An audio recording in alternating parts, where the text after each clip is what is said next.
Hi everyone, this is आकाश चौहान और आज इस वीडियो में हम डिटेल में सीखने वाले हैं मल्टी थ्रेडिंग क्या होती है जावा में। तो सबसे पहले जो कॉन्सेप्ट है मल्टी थ्रेडिंग, इसको हम डिटेल में समझेंगे, ये क्या होता है। उसके बाद जावा में थ्रेड कैसे बनाते हैं वो समझेंगे कोड के थ्रू। फिर मल्टीपल थ्रेड बना के जावा में उनको कॉन्करेंटली कैसे रन करते हैं वो सीखेंगे। और मीनवाइल जितने भी इंटरव्यू के क्वेश्चंस हम कवर कर सकते हैं, फॉर एग्जांपल थ्रेड क्या होता है, थ्रेड को स्टार्ट कैसे करते हैं, थ्रेड क्लास क्या होती है, रनेबल इंटरफेस क्या होता है, उसके बाद रन मेथड क्या होता है, मेन थ्रेड क्या होता है, और काफ़ी सारे इंटरव्यू के क्वेश्चंस हम इस वीडियो में कोड के थ्रू कवर करने वाले हैं। So stay tune and let's start. So let's first understand ज़रूरत ही क्या है मल्टी थ्रेडिंग की किसी लैंग्वेज में। तो इसके लिए एक रेस्टोरेंट एज्यूम करते हैं और उस रेस्टोरेंट के अंदर क्या होता है, एक ही शेफ़ होता है और एक ही वेटर होता है। प्रॉब्लम तब स्टार्ट होती है जब काफ़ी सारे कस्टमर्स एक साथ उस रेस्टोरेंट को ढूंढते हुए एक साथ आ जाते हैं। तो इस सिचुएशन को हैंडल करने के लिए वेटर क्या करता है, फर्स्ट सिनेरियो में वो फर्स्ट कस्टमर के पास जाता है, उसका ऑर्डर पिक करता है, फिर सेकंड कस्टमर के पास जाता है, उनका भी ऑर्डर पिक करता है, और थर्ड कस्टमर के पास जाता है, उनका भी ऑर्डर पिक करता है। और सबसे बाद में सब कस्टमर्स के ऑर्डर पिक करने के बाद वो सारे ऑर्डर्स किसको दे के आता है, शेफ़ को दे के आता है। सो प्रॉब्लम क्या है इस सिनेरियो में कि सारे टाइम जब तक वेटर ने सबका ऑर्डर नहीं लिया, हमारा जो शेफ़ है वो वेट ही करता रहा। तो यहाँ पे जो रिसोर्स का यूटिलाइजेशन है वो सही से नहीं हो पाया इस मॉडल के अकॉर्डिंग। सो अगर हम दूसरा सिनेरियो कंसीडर करें जिसमें इस बार वेटर जो है वो सिचुएशन थोड़ी स्मार्टली हैंडल करता है, वो फर्स्ट कस्टमर के पास जाता है, उसका ऑर्डर पिक करता है, और इस बार उसका ऑर्डर लेके सीधे शेफ़ को दे के आता है। मीनवाइल शेफ़ क्या करता है, उनकी उस ऑर्डर की उस कस्टमर की जो डिश है उसको प्रिपेयर करने लगता है।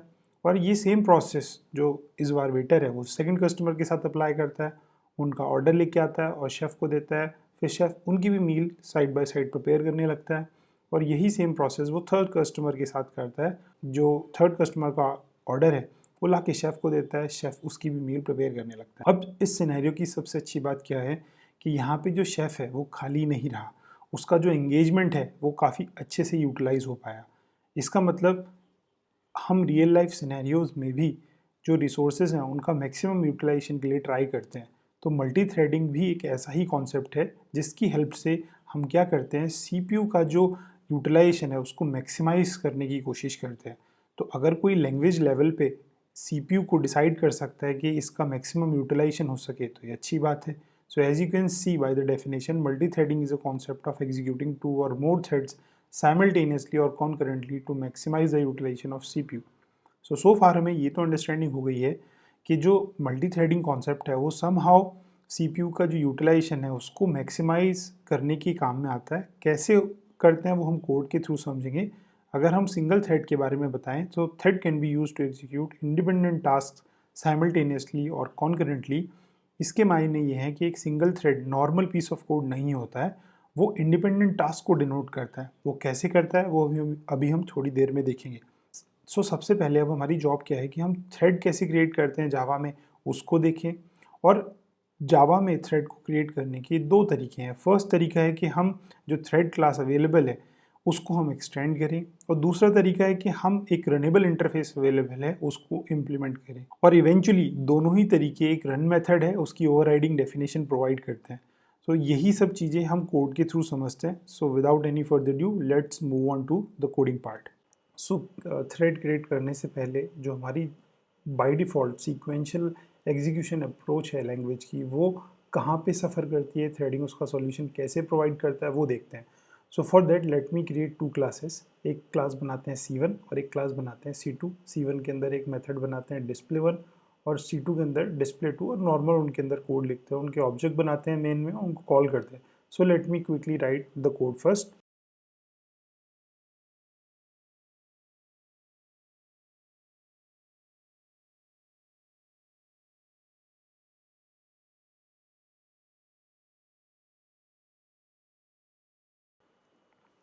So as you can see हमने दो क्लासेस बनाई हैं, एक C1 बनाई है, उसके अंदर display1 मेथड बनाया, और इसमें सिंपली कुछ नहीं किया, एक स्कैनर क्लास से एक इनपुट लिया है यूज़र से। दूसरी क्लास बनाई है, एज यू कैन सी हमने C2 बनाई है, और उसके अंदर display2 के नाम से एक फंक्शन बनाया जिसके अंदर एक फॉर लूप बनाया है जो 0 to 99 प्रिंट करेगा। मैंने इन दोनों क्लास के ऑब्जेक्ट बनाए और फिर ये display1 display2 कॉल किया। इस प्रोग्रामिंग ये जो प्रोग्राम लिखा है मैंने, इसमें एक माइनर सा इशू है, ऑल्दो इसमें कोई सिंटेक्स एरर नहीं है, लेकिन अगर इस कोड को मैं चलाऊंगा तो अगर आप ध्यान से देखो तो यहाँ पे ये ब्लिंक कर रहा है। तो कोडिंग की रिक्वायरमेंट यही है, क्योंकि ये डिस्प्ले 1 को कॉल कर रहा है और ये मुझसे क्या बोल रहा है कि ए एंटर करो, राइट। यहाँ से देखिए, तो जब तक मैं इसमें ए की वैल्यू एंटर नहीं करूँगा ये आगे नहीं बढ़ेगा। इसके मायने क्या है, लाइन नंबर 12 जब तक कंप्लीटली एग्जीक्यूट नहीं हो जाती तब तक लाइन नंबर 13 एग्जीक्यूट नहीं हो पाएगी। ये बाय डिफ़ॉल्ट सारी language sequential learning approach follow करती हैं, तो ये होना बट ऑब्वियस है। लेकिन अगर आप ध्यान से देखो C2 के अंदर जो डिस्प्ले 2 मेथड है वो तो केवल 0 to 99 प्रिंट कर रहा था। तो क्या हमारा CPU इतना या ऑपरेटिंग सिस्टम इतना स्मार्ट नहीं होता कि वो इस वाले जो हमारी लाइन नंबर 13 है उसके ऊपर जाए और उस टास्क को एग्जीक्यूट करे और फिर वेट करे कि ठीक है यूज़र का इनपुट ले लेते हैं बाद में। बट वो ऐसा नहीं करता, क्योंकि बाय डिफ़ॉल्ट आपकी जो लैंग्वेज है वो सीक्वेंशियल एग्जीक्यूशन फॉलो करती है और सीक्वेंशियल एग्जीक्यूशन हमेशा अच्छा नहीं होता। अगर मैं यहाँ पे लेट से एंटर कर देता हूँ 5, फिर ये प्रिंट कर रहा है, फिर ये बाकी का कोड चला दे रहा है, ए की वैल्यू इज़ 5 और बाकी का कोड चला दे रहा है। अगर इसी कोड में मैं ये वाली जो लाइन है इसको पहले लिख देता तो ये कोड पहले से थोड़ा बेहतर हो जाता। अगर मैं इस कोड को अब चलाऊँगा, आप ध्यान से देखो तो ये क्या करेगा, पहले सारी वैल्यूज़ प्रिंट कर देगा एंड देन फिर मुझसे ब्लिंक करेगा और पूछेगा कि ठीक है enter the value of a, let say 5। तो इस बार क्या हुआ, हमारा जो CPU है उसने वेट नहीं किया, बाकी जो टास्क था उसको एग्जीक्यूट किया। तो ये सीक्वेंशियल, अभी भी ये सीक्वेंशियल अप्रोच ही है एग्जीक्यूशन की, लेकिन मैंने कोड को एडजस्ट किया है। तो अभी तो ये छोटा कोड है, अगर ये 10,000 लाइन का कोड होता उस केस में आप कब तक लाइंस को मैनेज करते रहेंगे। So this is not the perfect way to execute independent code. और इसमें अच्छी बात क्या है, डिस्प्ले 1 एंड डिस्प्ले 2 दोनों ही कोड एक दूसरे से इंडिपेंडेंट है, इनका एक दूसरे से कोई लेना देना नहीं है। तो अगर कोई ऐसा मैकेनिज्म हो जो डिस्प्ले 1 एंड डिस्प्ले 2 को कॉन्करेंटली या पैरेलली एग्जीक्यूट कर पाए तो एक अच्छी बात है। तो नॉर्मल पीस ऑफ कोड को तो हम ऐसे एग्जीक्यूट नहीं कर सकते कि भाई ठीक है, अगर आप यहाँ पे अटक गया, सपोज करिए ये कोड, ठीक है पहले ही मैंने ये लिखा था ना कोड कि ठीक है अगर आप ऑब्जेक्ट 1 डॉट डिस्प्ले पर अटक गए तो ठीक है बाकी का डिस्प्ले 2 जो फंक्शन उसको एग्जीक्यूट कराओ ऑब्जेक्ट 2 के थ्रू। तो ऐसा नहीं होता है, तो ये हो जाता है, लेकिन इसके लिए हमें थ्रेडिंग यूज़ करनी पड़ेगी। तो मैं क्या करता हूँ, इस कोड को थोड़ा मॉडिफाई करता हूँ, मैं इनके नाम चेंज करता हूँ। पहले तो TC2 करते हैं, और मैंने बताया था थ्रेड बनाने के 2 तरीके हैं। एक होता है हमारा थ्रेड क्लास को एक्सटेंड करके, और दूसरा तरीका होता है हमारा रनेबल इंटरफेस को इम्प्लीमेंट करके। तो मैं एक्सटेंड करके बनाता हूँ, एक्सटेंड्स व्हाट, थ्रेड क्लास। इसके लिए आपको कुछ इंपोर्ट करने की ज़रूरत नहीं है, बट मैंने आपसे बताया था थ्रेड क्लास बनाएं चाहे हम रनेबल इंटरफेस को इम्प्लीमेंट करें। जैसे मैं ये वाला जो थ्रेड है ये रनेबल से बना देता हूँ, मैं TC1 बना देता हूँ और यहाँ पे इम्प्लीमेंट्स क्या लिखेंगे, रनेबल इंटरफेस लिखेंगे। यहाँ पे TC1 लिखा, यहाँ TC2 लिखा। अब देखो प्रॉब्लम क्या है कि मैंने, अगर मैं थ्रेड क्लास के अंदर जाके दिखाऊँ आपको, तो थ्रेड क्लास के अंदर चलते हैं और इसके अंदर ये इवेंचुअली रनेबल को ही इम्प्लीमेंट कर रही है। और रनेबल के अंदर जाके देखते हैं तो रनेबल का जो कोड है अगर आप देखोगे तो उसके पास एक सिंगल मेथड है, और वो भी एब्स्ट्रैक्ट मेथड है, रन मेथड। इसलिए मैंने आपसे बताया था कि दोनों ही मेथड, चाहे आप थ्रेड क्लास को एक्सटेंड करो चाहे आप रनेबल को इम्प्लीमेंट करो, दोनों को इवेंचुअली रन मेथड की डेफिनेशन देनी पड़ेगी। और ये बाय डिफ़ॉल्ट मेथड है, जब आप थ्रेड स्टार्ट करोगे तो ये अपने आप चल जाता है। तो इसके मायने क्या है कि आप अब डिस्प्ले 2 नहीं बना सकते, आप इसको रन मेथड बनाइए और इसको भी पब्लिक मेथड रखो, क्योंकि जो रन मेथड है थ्रेड क्लास और फिर रनेबल इंटरफेस के अंदर वो पब्लिक है, तो आप उसका स्कोप जो है वो कम नहीं कर सकते। सेम आपने क्या करना है, इस डिस्प्ले 2 को भी रन बनाओ और इसकी भी डेफिनेशन को क्या रखो, इसको भी पब्लिक रखो। अब जब कभी भी ये थ्रेड स्टार्ट होंगे तो बाय डिफ़ॉल्ट ये जो पीस ऑफ कोड है ये अपने आप रन हो जाएगा। और इस पीस ऑफ कोड में ये थ्रेड बनाते वक्त ये ध्यान रखते हैं कि थ्रेड हमेशा हम वो बनाते हैं जो पीस ऑफ कोड है हमारा वो किसी पे डिपेंड ना हो। अगर इस कोड में ऐसे होता कि ये कुछ रिटर्न कर रहा होता int a equal to something, ये फिर a इसमें पास हो रहा होता, तो यहाँ पे मल्टी थ्रेडिंग नहीं लगेगी, क्योंकि ये कोड एक दूसरे पे डिपेंडेंट है, ये सीक्वेंशियली ही एग्जीक्यूट होने के लिए बने हैं। तो सीक्वेंशियल अप्रोच ख़राब नहीं होती है, जस्ट उसको सही से यूटिलाइज़ करना है। कभी कभी उसी की ज़रूरत होती है, जैसे इस केस में देखो जब तक ए नहीं आएगा तब तक हमारा डिस्प्ले 2 एग्जीक्यूट नहीं होगा। तो इस सिनेरियो में अच्छी बात हमारे साथ ये है कि हमारा जो कोड है वो इंडिपेंडेंट है, तो हमने दोनों को क्या बना दिया, थ्रेड बना दिया। अब जब कभी भी ये थ्रेड रन होंगे, कैसे रन होंगे अभी देखते हैं हम। तो ये ऑटोमेटिकली रन मेथड को रन करते हैं, तो जब थ्रेड रन होंगे तो वो कॉन्करेंटली रन होते हैं। कॉन्करेंटली का मतलब पैरेलल से थोड़ा डिफरेंट होता है, अभी मैं समझाऊंगा आपको। सो let me first quickly create the object of these threads. तो थ्रेड ऑब्जेक्ट कैसे बनाते हैं? अगर आपको ऐसा लगता है कि ठीक है इसका ऑब्जेक्ट बना देते हैं तो उससे थ्रेड बन जाएगा, नहीं, अभी ये नॉर्मल ऑब्जेक्ट है। अगर मैं TC1 का ऑब्जेक्ट बनाऊंगा तो नॉर्मल ऑब्जेक्ट बनेगा, तो मुझे थ्रेड क्लास यूज़ करनी पड़ेगी। इसका नाम रख लेते हैं TC1 न्यू, अगेन थ्रेड। और इसमें आपको क्या करना है, जो आपका थ्रेड है उसका ऑब्जेक्ट पास करना होता है। तो आप यहाँ पे लिखेंगे न्यू और फिर जो आपने थ्रेड क्लास बनाई है उसका ऑब्जेक्ट आप पास करेंगे। तो ये हमारा जो फर्स्ट थ्रेड है वो बन गया। ऐसे ही हम सेकंड थ्रेड बना सकते हैं, TC2 बना सकते हैं। इसके लिए क्या करेंगे, हम इस बार जो थ्रेड में ऑब्जेक्ट किसका पास करेंगे, हमारी दूसरी वाली क्लास का। ठीक है, चाहे हम TC2 का ऑब्जेक्ट पास करेंगे, तो हम TC1 ना करके इस बार क्या पास करेंगे, TC2। अब थ्रेड के पास एक मेथड होता है जिसको बोलते हैं स्टार्ट। तो अगर ये स्टार्ट मेथड मैंने कॉल किया तो ऑटोमेटिकली ये किसको इन्वोक करता है, रन मेथड को। चाहे हम TC2 को स्टार्ट करें चाहे TC2 को, ये ऑटोमेटिकली किस कोड को रन करने आता है, रन मेथड को। So it should be very clear. ऐसे ही मैं क्या करता हूँ, दूसरे थ्रेड भी स्टार्ट कर देता हूँ TC2.start। तो जब ये कोड चलेगा तो इस बार अगर ये वाला जो TC1 है ये वेट करा रहा होगा हमारी JDK को, तो JDK क्या करेगा, इस वाले कोड को बोलेगा कि ठीक है तुम कोड अपना रन कराओ। तो होता क्या है, कॉन्करेंटली कोड रन होता है। इसका मतलब क्या है कि अगर हमारा TC1 वेट करा रहा है तो ये किस JDK किसको रन कर लेगा, TC2 को। लेट्स से TC2 वेट करा रहा है और TC1 रेडी है, तो फिर क्या करेगा, वो TC1 को कॉन्टेक्स्ट स्विच करके दे देगा। तो थ्रेड्स के बीच में JDK एक ऐसा एनवायरनमेंट प्रोवाइड करता है जिससे कि थ्रेड्स के बीच में कॉन्टेक्स्ट स्विच होता रहता है। थोड़ा टाइम एक थ्रेड चलता है, थोड़ा टाइम एक, तो अगर एक वेट करा रहा है तो वो तुरंत कॉन्टेक्स्ट स्विच करेगा दूसरे थ्रेड को रन करने के लिए। तो कॉन्करेंटली एग्जीक्यूट होने में और पैरेलल एग्जीक्यूट होने में डिफरेंस होता है। मैं आपको आगे बताऊंगा क्या डिफरेंस है, बट फिलहाल के लिए हमारा एक टाइम पे एक ही स्टेटमेंट जो है वो एग्जीक्यूट होगा, बट कॉन्टेक्स्ट स्विच होता रहेगा। थोड़ा टाइम हमारा थ्रेड 1 को मिलेगा, थोड़ा टाइम थ्रेड 2 को मिलेगा।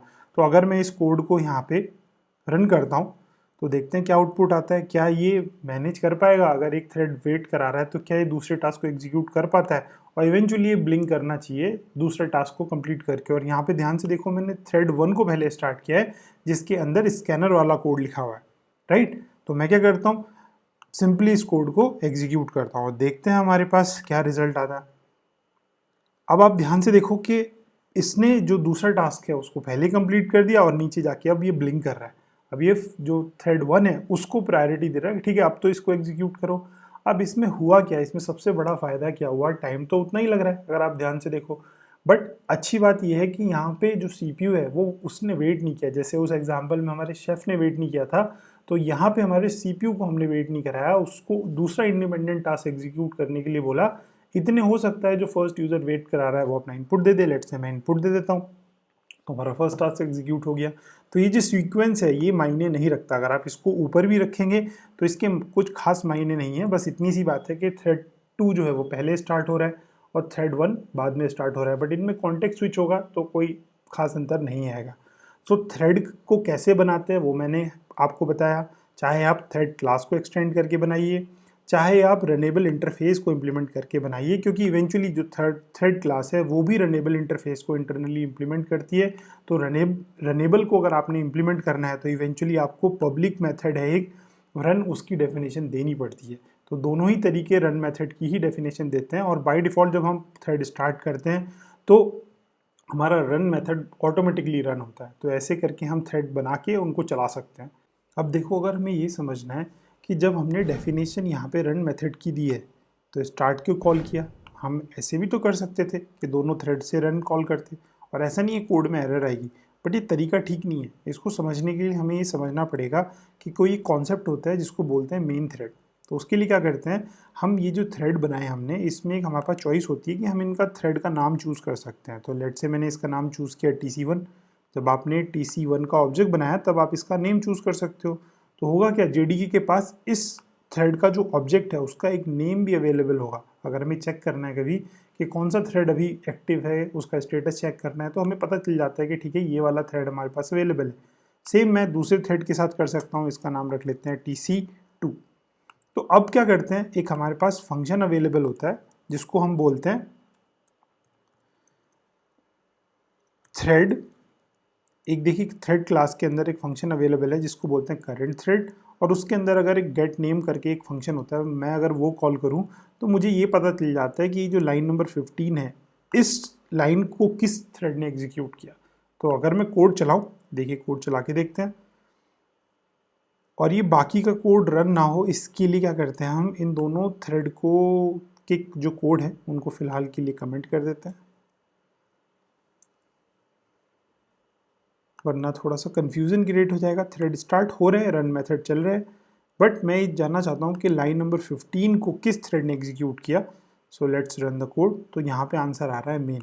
अब ये कहाँ से आया, हमने तो इसका नाम नहीं दिया था, या तो TC1 आना चाहिए था या TC2 आना चाहिए था, राइट, लेकिन इसका आंसर आ रहा है मेन। तो मैं क्या करता हूँ, ये लाइन एक काम करते हैं, ये जो रन मेथड लिखे हैं इनके अंदर भी प्रिंट करा के देख लेते हैं सेम लाइन। इस लाइन में कोई चेंजेस नहीं करने हैं क्योंकि ये केवल करंट थ्रेड को पिक करती है, उसका नेम एक्सेस करती है वहाँ से। तो जब ये TC1 थ्रेड रन होगा, उसका रन मेथड रन होगा, तो डेफिनेटली ये जो नेम है ये क्या आएगा, जो हमने ऊपर चूज़ किया है, दैट इज़ TC1। और सेम अगर हम ये वाली जो लाइन है ये ऊपर यहाँ पे लिखें, ये सॉरी नीचे हम इस थ्रेड के अंदर रन मेथड के अंदर लिखें, तो इसका आंसर TC2 आएगा ऑटोमेटिकली। इस लाइन में कुछ चेंजेस नहीं करने हैं।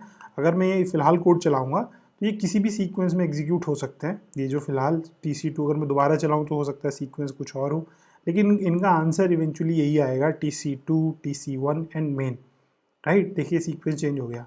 तो इससे ये पता चलता है कि अगर मैं इन कोड को कमेंट भी कर दूँ, मैं इन थ्रेड को स्टार्ट ही नहीं कर रहा, बनाया मैंने बट स्टार्ट नहीं किया, तो इंपॉर्टेंट ये है, याद रखिएगा, थ्रेड बनाना इतना इंपॉर्टेंट नहीं है जितना उस थ्रेड की कंप्लीट लाइफ साइकिल फॉलो करना है। तो पहले तो आपने रनेबल या थ्रेड क्लास को यूज़ करके थ्रेड बनाया, फिर उसका ऑब्जेक्ट बनाया, फिर उसको स्टार्ट करना भी ज़रूरी है। तो अभी मैं अगर इस कोड को चलाऊँगा तो भी मेन आंसर प्रिंट होगा।